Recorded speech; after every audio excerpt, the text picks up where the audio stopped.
দিনটি ছিল 15ই আগস্ট অর্থাৎ স্বাধীনতা দিবস। ৭৮তম স্বাধীনতা দিবস পালন করলাম আমরা সবাই। কিভাবে পালন করলাম? বার করলাম গাড়ি, চলে গেলাম ঘুরতে সবাই মিলে। স্বাধীনতা দিবসের দিন স্বাধীনভাবে বাঁচতে স্বাধীন নাগরিক হিসাবে কোথায় গেলাম? বিষ্ণুপুর ফরেস্টের ভেতর দিয়ে আমরা গেলাম বনলতা রিসর্ট, আর সঙ্গে জয়পুর জঙ্গল, সঙ্গে আছে খাওয়া দাওয়া হই হুল্লোড়, এসব তো আছেই। পুরো দিন ট্রাভেল করলাম বাইকে। অর্থাৎ যদি আপনি বাইক ট্রাভেল পছন্দ করেন আর খেতে ভালোবাসেন, ভিডিওটি মিস করা যাবে না। সমস্ত কিছু আছে ভিডিওটিতে। ভিডিওটি এখনই লাইক করে দিন, আর অবশ্যই যদি চ্যানেলে নতুন হয়ে থাকেন সাবস্ক্রাইব তো অবশ্যই করবেন, কারণ এরকম ভিডিও বারবার দেখা মেলে না। তাহলে চলুন ভিডিওটি শুরু করি এখন থেকে। হ্যালো বন্ধুরা, কেমন আছো সবাই? আশা করি সবাই খুব ভালো আছে। তো আজকে আবারও চলে এসেছি তোমাদের কাছে নতুন একটি ভিডিও নিয়ে। তো ভিডিওটি হলো, আজকে যাব আমরা বিষ্ণুপুর জয়পুর ফরেস্ট বনলতা রিসর্ট। তো পুরো ভিডিওটা আজকে তোমাদেরকে দেখতে হবে, কারণ অনেক কিছু নতুন জানতে পারবে, অনেক কিছু নতুন শিখতে পারবে। আর আজকের দিনটা হলো স্বাধীনতা দিবস, 15ই আগস্ট। তো দেখতে পাচ্ছ আমার গাড়ি, দুটো ফ্ল্যাগ লাগিয়েছি, কেমন লাগছে বলবে। আর আজকে সব বন্ধুরা মিলে একটা রাইডে বেরোচ্ছি, বেশ একটা দারুণ সময় কাটাবো আজকে। ওখানে খাওয়া দাওয়া করবো, ওখানকার লাঞ্চ সেরে ওখানকার পুরো জায়গা ঘুরবো এবং সব শেষে বাড়ি ফিরবো। তো পুরো ভিডিওটা দেখতে হবে, একটুখানিও মিস করাবে না। কে কে আসছে সব জানতে পারবে, কী করে যাবো সেটাও পুরোটা বলবো, আর ওখানে কী কী খাবো, কী কী করবো সব কিছু দেখতেই পাবে। তাই ভিডিওটা এখন একটি লাইক করে দিয়ে চ্যানেলটা সাবস্ক্রাইব করে দিয়ে ভিডিওটি দেখতে থাকো। আর হ্যাঁ, এরকম নতুন নতুন ভিডিও পেতে বেল আইকনটি অবশ্যই টিপে রাখবে, তাহলে কোনো নোটিফিকেশান মিস করবে না। চলো।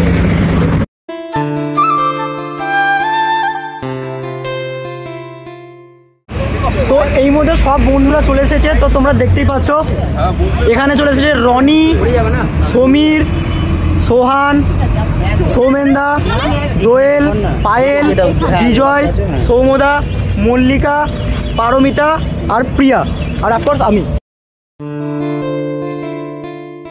আমাদের প্ল্যানটা ছিল 6:30 নাগাদ আমরা সবাই এখান থেকে বেরিয়ে যাব, যেহেতু অনেকটা রাস্তা আর যাব আমরা বাইকে।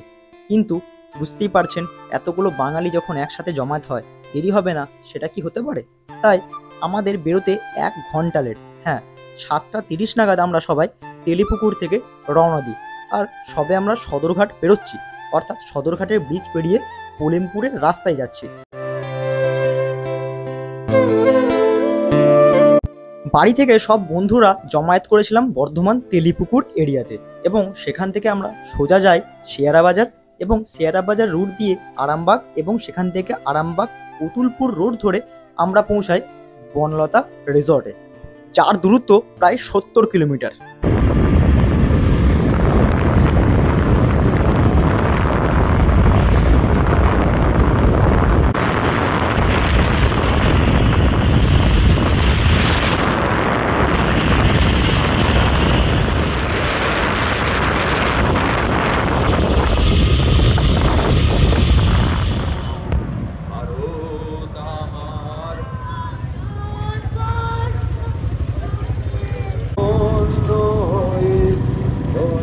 তো এখন বাইক নিয়ে যাওয়ার পথে একটা জায়গায় দাঁড়িয়েছি চা ফা খাবো বলে, একটুখানি।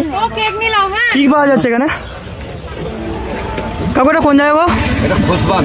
খোসবাঁধ? খোসবাঁধ ইন্দাস কলেজ বলে, ইন্দাস কলেজ, এই সামনে কলেজ, কলেজটার নাম ইন্দাস কলেজ। তো এখন আমরা ইন্দাস কলেজের কাছাকাছি একটা এরিয়াতে আছি।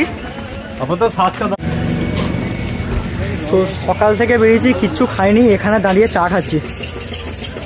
রাস্তাঘাটে যা ভিড়, যা জাম, বাপরে প্রচন্ড জাম, অবস্থা পুরো খারাপ হয়ে গেল। সৌমদা এখন বলছে ভিডিও বানাবো, তো সৌমদা কয়েকটা ভিডিও বানাই, ভিডিও মানে রিলস বানাবো। বাকিটা তো ওখানে গিয়ে আপনারা দেখতে পাবেন যে কি হচ্ছে না হচ্ছে, তাই তো নাকি? একদম। অবশেষে আমরা আমাদের গন্তব্যস্থল অর্থাৎ বনলতা রিসর্টের ঠিক বাইরে দাঁড়িয়ে আছি। সত্যি ফাইনালি এলাম। তো ফাইনালি আমরা এখন বনলতা রিসর্টের বাইরে আছি, তোমরা দেখতে পাচ্ছ ব্যাকগ্রাউন্ডে আমার। আর প্রচণ্ড খিদে পেয়ে গেছে, অনেকটা ড্রাইভ করে এসেছি, তো সবার আগে কিছু খেতে যাবো। তাহলে চলো যাওয়া যাবে। এই বনলতা রিসর্টের বাইরেই রয়েছে বনলতা হোটেল, যেখানে খাবার সুব্যবস্থা রয়েছে। তাই আমরা আর দেরি না করে ঝটফট সবাই চলে গেলাম ভেতরে খাবার খোঁজে, খাবার সন্ধানে। অনেকক্ষণ ধরে খিদে পেয়েছে, ফাইনালি আবার খাবার বনলতা রিসর্টের বাইরে বনলতা হোটেল, সেখানে চলে এসেছি এখন সকালবেলার খাবার খেতে। আমার তো ভাই প্রচুর খিদে পেয়ে গেছে। ওর প্রচুর খিদে পেয়েছে, খিদে পাই না তো? খেয়ে আসিনি। তো এই হচ্ছে এখানকার মেনু কার্ড, দেখি এবার কি কি আছে। দীর্ঘ আধ ঘন্টা বসে আছি, এখনো পর্যন্ত ডিসাইড হয় না যে কি খাবো। হচ্ছে এখনো ডিসাইড হয় না তো? এখনো হয়নি, হচ্ছে। সো সকালবেলায় আমরা সবাই নিয়ে নিয়েছিলাম আলুর পরোটা, আর এখানে আলুর পরোটার সাথে দেওয়া হয়েছিল এই লঙ্কার চাটনি। খেতে বেশ ভালোই লেগেছিল। আর তার সাথে আমরা এক্সট্রা নিয়েছিলাম এই দুটি তরকারি, যেটি খেতে মোটামুটি ছিল, অ্যাভারেজ, খুব একটা ভালো আমার লাগেনি। এটা 45 টাকা, এটা 70 টাকা।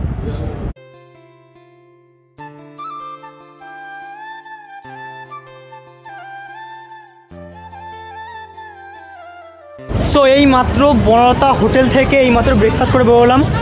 আচ্ছা, কেমন লাগলো খাবার? খাবার খুবই ভালো। তবে আমার একটু রেটটা বেশি লেগেছে। হ্যাঁ, এটা এখানে অনেক বেশি। বনলতার বাইরে, মানে বনলতা রিসোর্টের বাইরে জাস্ট বাইকগুলো দেখো, কত বাইক আছে। যেহেতু আজকে 15ই আগস্ট স্বাধীনতা দিবস, তার জন্য সবাই আর কি বাইক নিয়ে র্যালিতে বেরিয়েছে। আমরা এখন জয়পুরে ফরেস্টের দিকে যাবো, জঙ্গলের দিকে, ওখানটা পুরোটা ঘুরবো। তাহলে চলো।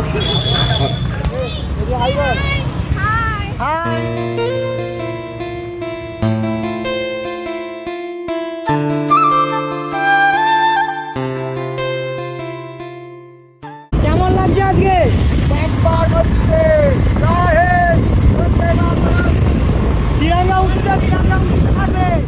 বনলতা রিসর্টে ব্রেকফাস্ট শেষ করে আমরা এখন ঘুরতে বেরিয়েছি জয়পুরের জঙ্গলের ভেতর দিয়ে। জয়পুরের জঙ্গল বেশ আলাদা রকমই ফিল লাগছে। বাইক চালাতে এখানে জাস্ট অসাধারণ ফিল হয়।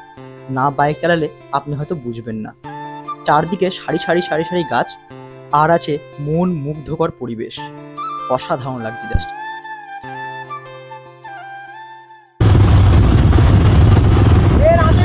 প্রচন্ড হরিণ আছে, অনেক হরিণ আছে, সব জায়গাতে ব্যারিকেড দেওয়া আছে। আর এখানে পোস্টার লাগানো আছে যেখানে হরিণ থাকে, এবং এই পোস্টারে ড্রাইভ থ্রো লেখা আছে এখানে। তার মানে এখানে হরিণ ক্রস করে রাস্তা এদিক ওদিক। যদি ভাগ্য ভালো হয় তাহলে হরিণ দেখতে পাবো।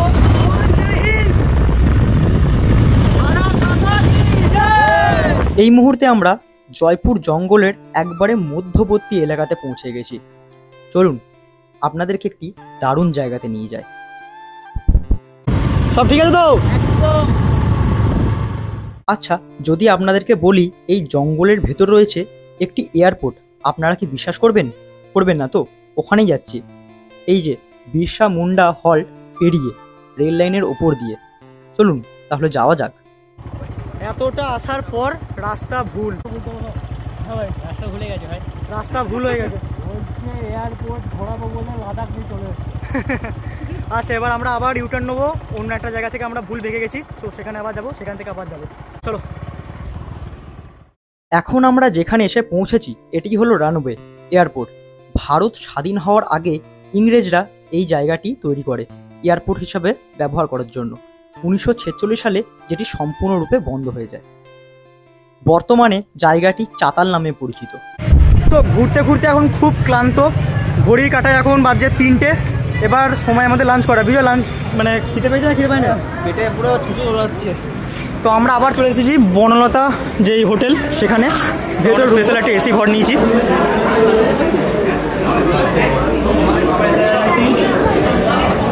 সবাই এখানে বসে আছে। তো এই হচ্ছে আমাদের ঘর, মানে এই কেবিনটাতে আমরা বসেছি, ভাড়া নিয়েছি। সোমেনদা কি কি নিয়েছো গো? কি কি নিয়েছো? ভেজ থালি আর ইমু। এটা কি? এটা কি? ইমু পাখির মাংস। ইমু পাখির মাংস। ইমু পাখি? ইমু পাখি। তাহলে টার্কি না, টার্কি। টার্কি কষা। বড় বড় সাইবার থেকেই তোলো। বাহ, আজকে তার মানে জম্পেস খাওয়া হবে নাকি? একদম। আর এটাতে ভাত, আলু পোস্ত, এটা কি আছে? তরকারি আছে, কোনো ভেজ আইটেম, লেবু লঙ্কা। চলে এসেছে স্টার্টার আইটেম। আচ্ছা, বিজয়টা কি? যেটা কি? আমরা হচ্ছে চিকেন ললিপপ, স্পাইসি একদম স্পাইসি চিকেন ললিপপ। তাও একটা স্পাইসি। বাহ। আচ্ছা, এইটা স্টার্টারে মল্লিকা, আমি, প্রিয়া, পারমিতা আর সৌম। দারুণ। এটা কি আছে? চিকেন 65। এটা স্টার্টার আইটেম, চিকেন 65।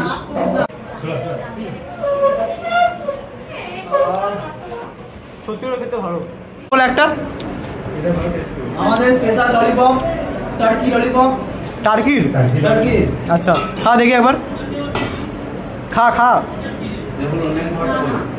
আরে বাহ স্পাইসি ভাজি আছে ওকে আচ্ছা এবার মেন কোর্স ওইখানে নেই তারপরে আচ্ছা এখানে খাওয়া দাওয়ার পর কি প্ল্যান আছে খাওয়া দাওয়ার পর কি প্ল্যান আপাতত এখানে একটু রেস্ট নেওয়া হবে দেন এখান থেকে পেট্রোপুরের ভেতরে যাওয়া হবে যেখানে সেই মন্দিরগুলো হয় ওইগুলোতে ভিজিট করা হবে। আচ্ছা বলছি থালির মধ্যে যে এক্সট্রা ভাত যাচ্ছে এটার জন্য কোনো এক্সট্রা চার্জ দিতে হয় ক টাকা 7 টাকা বিরিয়ানি চলে এসেছে ভেজ ফ্রাইড রাইস একটা ওখানে হবে একটা এদিকে হবে চিকেন নাও, একটা এটা প্লেট কত প্রাইস মল্লিকা এটা কত প্রাইস 150 150 টাকা পুরোটা এটা তো দুজন মিলে খাওয়া হবে একজন পার্টি দেখা এটা চিকেন ফ্রাইড রাইস আমাদের কি ভেজ আমি আর প্রিয়া বাঙালি না সবথেকে বড় খাবার এইবার তো ছবিগুলো উঠবে না একদম। আমাদের ভেজ ভাজি একদম সঙ্গে লঙ্কা ফ্রি এটা কি পাখি গো গ্রেভি চিকেন একটা আমাদের আছে একটা ওখানে আছে এটা গ্রেভি চিকেন একটা আমাদের এদিকে টার্কিটা কোনটা টার্কিটা এটা হলো চিকেন কড়াই আর এ হলো টার্কি টার্কি একদম লাল লাল ঝাল ঝাল বলছি, দেখতে দাঁড়াও, লাগছে একটু জল দিয়ে যাবে? চিকেন গ্রেভি টার্কি সব আজকে বেশ জম্পেস একটা খাবে নাকি সৌমদা একদম জম্পেস খাওয়া হবে লাল লাল ঝাল ঝাল এটা কি আছে চিকেন কড়াই আর বিজয় নিচে ভাত আলু পোস্ত এখানে একটা ভেজ আছে মানে ভেজ তরকারি লেবু লঙ্কা ভগবান এখানে খেতে আরম্ভ করে দিয়েছে আর এটা কি চিকেন আমার স্পেশাল এটা আমার শুধু একা এটা কাউকে ভাগ দেবো না একা খেতে পারবি তো একা আমার ঠিক আছে দেখবো একটা দেয়া আছে। এত লাল লাল ঝাল ঝাল দেখতে লাগছে আমি নিয়ে নিয়েছি এখানে ফ্রাইড রাইস এটা হলো হাফ প্লেট আর এর মধ্যে যেটা দেখতে পাচ্ছি সেটা হলো দেখো একবার জাস্ট এই গাজর ক্যাপসিকাম মটরশুঁটি আরও অনেক রকম আইটেম আছে কাজু আছে দেখতে পাচ্ছি তো এটা আবার খাবো চলো দেখি আর বেশ রাইসটা কিন্তু ঝরঝরে আছে দেখতে পাচ্ছ তোমরা এটা পুরো হাড় একদম দারুণ ঝরঝরে রাইসটা তো এবার খাওয়া যাক এগুলো ফালতু অর্ডার করবি এটা দিন ফ্রাইড রাইসটা খেতে ভালো এবার যেটা হলো এখানকার টার্কি প্রথমবার খাচ্ছি আর কখন আগে কখনো টার্কি কি আছে আচ্ছা দেখা যাক দেখে তো আমার বেশ মনে হচ্ছে চিকেনই না হাফ দেখা যাক কোনো গ্রেভিটা দিয়ে এটা চিকেনটা বনলতার স্পেশাল রসগোল্লা সোমেদা তুমি তো টার্কি খেলে তুমি কি বুঝলে মোটামুটি মোটামুটি মানে প্রথমবার খেলে না আগে হয়েছে প্রথমবার চিকেনের থেকে একটু বেটার মনে হবে চিকেন খাচ্ছি কিন্তু চিকেন নয় এটা অ্যাকচুয়ালি মুরগি টাইপই কিন্তু মানে একটুখানি অন্যরকম যেমন এর যে মানে স্বাদটা গন্ধটা একটু অন্যরকম লাগছে আর মুরগির থেকে হালকা নরম মাংসটা একটু নরম সেটাই আমার লাগলো আর গ্রেভিটা না স্পাইসি না একদম নর্মাল মানে যারা ঝাল পছন্দ করে তাদের জন্য ভালো আর যারা ঝাল পছন্দ করে তাদের জন্য ভালো একটা ব্যালেন্স খুবই ব্যালেন্স বিরিয়ানি খেতে ভালো প্রথমে তোমার ইয়ে খেলাম না কেন প্রথমে না কেন আমি না দেখা এই যে আমি এরকম খাবার অপরিষ্কার করে খেলাম মানে বিরিয়ানিতে এত গোলাপ জলের গন্ধ মানে গোলাপ জলের পরিমাণটা বেশি আছে মানে উগ্র গন্ধটা আচ্ছা একটু ট্রাই করি একটু দেখি আচ্ছা পারমিতার কাছ থেকে অল্প বিরিয়ানি নিলাম দেখি গোলাপ জলের পরিমাণটা একটু বেশি যেটা মানে মুখে গিয়ে ঠেকছে মানে আমার এরকম বিরিয়ানি ঠিক আমার পোষায় না আমার এগুলি ব্যালেন্স থাকবে সব কিছু আমি বলে দিলাম তবে ফ্রাইড রাইসটা যেটা আমি খাচ্ছি আর কি সেটা কিন্তু দুর্দান্ত খেতে দারুণ করেছে দাদারা বিজয় একবার দেখি রসগোল্লাটা এত বড় রসগোল্লা জাম্বো রসগোল্লা কত দাম 40 টাকা পিস একদম কম দাম আছে এবার হাঁ করে দেখি এটা কি গো এটা কোয়েল পাখির মাংস কোয়েল পাখির মাংস ডানা নাকি হ্যাঁ ছোট্ট বাহ। দানা, ছোট্ট পাখি খাও দেখি এখন তো খাবেও না এমনিও সৌমেন্দা খাচ্ছে কোয়েল পাখির মাংস খেতে ভালো দারুণ টেস্ট। ডাউন টেস্ট বাহ কত দাম নিল এটা এটা নিল 140 টাকা 140 টাকা piece half plate 3 piece 3 piece বাহ কোয়েল পাখি টার্কি পাখি আজকে অনেক কিছু খাওয়া হলো। ফ্রাইড রাইসের সাথে চিকেন টার্কি কোয়েল পাখি সব কিছু খেয়েছি, মানে যে জম্পেস খাবার খেয়েছি। দেখতে পাচ্ছ পাতা পুরো খালি, মানে থালা পুরো খালি। শেষ পাতে দই, যদিও এইটুকু পড়ে আছে কারণ সবাই খেয়ে নিয়েছে, আমার জন্য এইটুকু পড়ে আছে। আজকের লাঞ্চটা বনলতা হোটেলে জাস্ট অসাধারণ, অসাধারণ। বনলতা হোটেল থেকে লাঞ্চ করে অর্থাৎ দুপুরের খাবার খেয়ে এবার আমরা রওনা দিচ্ছি বিষ্ণুপুরের দিকে। মানে বিষ্ণুপুরে অনেক রকম মন্দির আছে, অনেকগুলো মন্দির আছে, তো সেগুলো দেখতে যাবো। তাহলে চলো ওখানে গিয়ে দেখা হচ্ছে। সো এখন আমরা ঢুকছি বিষ্ণুপুর, যে গেট দেখতে পাচ্ছ তোমরা, বিষ্ণুপুর গেটটা এইখান থেকে শুরু হলো। বিষ্ণুপুর রিসর্ট থেকে মোটামুটি 7 থেকে 8 কিলোমিটারের মধ্যে এই বিষ্ণুপুর জায়গাটি আর কি আছে। তো এখানে অনেক মন্দির আছে, তো সেগুলোই দেখতে যাচ্ছি এখন। চলো দেখা যাক।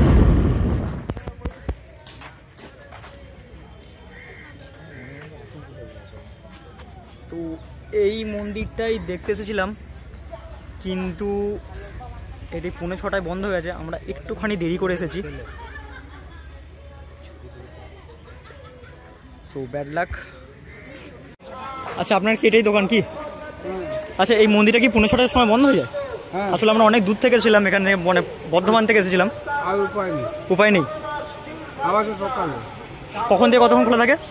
ওই 5:30 পর্যন্ত খোলা থাকে, দিয়ে 5:30 সময় বন্ধ হয়ে যায়। প্রতিদিনই খোলা? আচ্ছা, বৈশিষ্ট্য কি আছে? কি মন্দির এটা? এটা রাজমঞ্চ। রাস মন্দির মানে কৃষ্ণ ঠাকুরের রাজমঞ্চ একসাথে রাস হতো, একসাথে বিদ্রোহী রাস হতো। আচ্ছা, খুব বড় করে রাস হয় নাকি? হ্যাঁ, তার মানে দোল পূর্ণিমা ফুল পূর্ণিমা খুব, মানে দোল পূর্ণিমা রাস হয়নি, এখন আর দোল পূর্ণিমা এখানে বা রাস কিছু অন্য হয় না। জায়গায় হয়। আচ্ছা, এর ঠিকানাটা একবার বলুন না। এই তো রাজমঞ্চ, মানে এই যে জায়গাটা, যারা আর কি আসতে চায় এখানে, তারা কি করবে, কিভাবে আসবে? রাসতলা, রাসতলা, রাসতলা, ঠিক। রাজমঞ্চ, রাসতলা, ওকে। গোশালা ময়দান। গোশালা ময়দান। হ্যাঁ, আচ্ছা, বিষ্ণুপুরের এতগুলো জায়গা দেখার মধ্যে আছে, তার মধ্যে আমরা এখানে গেছিলাম, কিন্তু এখানে আমরা ঢুকতে পারলাম না। তো আমরা এখন চলে এসেছি শ্যামরাই মন্দির। তো এইটা এখন আমরা দেখবো। চলো। এই মন্দিরটিতে প্রবেশ করতেই ঠিক ডান দিকে আর বাঁ দিকে এরকম ছোট ছোট দুটি দোকান রয়েছে, যেখান থেকে আপনি ইচ্ছা করলে অনেক কিছু জিনিস কিনতে পারেন, যেমন মূর্তি, ফটো, অনেক কিছু সরঞ্জাম ইনারা বিক্রি করেন। আর এই হচ্ছে মন্দির।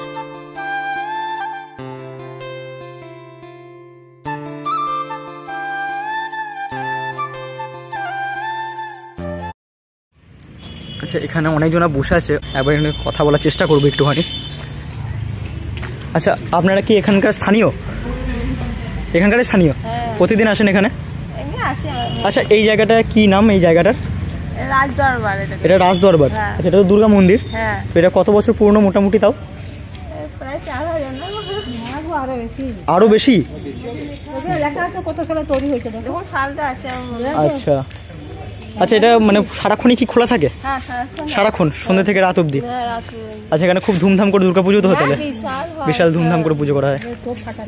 আচ্ছা, দুর্গাপূজার সময় কামান ফোটানো হয়। আচ্ছা, বিষ্ণুপুর যদি কেউ আসতে চায় এখানটাতে, তাহলে তাকে কি বলে আসতে হয়? মানে ধরুন যারা মানে গাড়ি করে আসবে। আচ্ছা, টুরিস্টও আছে, টুরিস্ট আছে, তাদের টুরিস্ট বললে তারাও ঘুরিয়ে দেবে। যেমন ওখানে টুরিস্ট রয়েছে, সবাই ঘুরিয়ে দেয়। এখানে টুরিস্টেরও ব্যবস্থা আছে? হ্যাঁ। আচ্ছা, উনি কি গাইড এখানকার? হ্যাঁ, গাইড। আচ্ছা, বাহ। বাস স্ট্যান্ড থেকে টোটো করলেই সব দেখিয়ে দেবে। আচ্ছা, এখানে তো আরো ছোটখাটো অনেকগুলো মন্দির আছে, অনেক মন্দির আছে। মানে আসার সময় দেখলাম অনেক মন্দির আর কি চোখে পড়লো। এখন সব বন্ধ হয়ে গেছে। মানে মোটামুটি কখন থেকে, মোটামুটি কতক্ষণ থেকে কতক্ষণ অবধি খোলা থাকে? সকাল 8টা থেকে বিকাল 6টা পর্যন্ত। ওগুলো সব টিকিট সিস্টেম। টিকিট সিস্টেম করে? আচ্ছা, এটাতে কোনো টিকিট নেই? সব সময় খোলা। আচ্ছা, খুব ভালো লাগলো আপনাদের সাথে কথা বলে।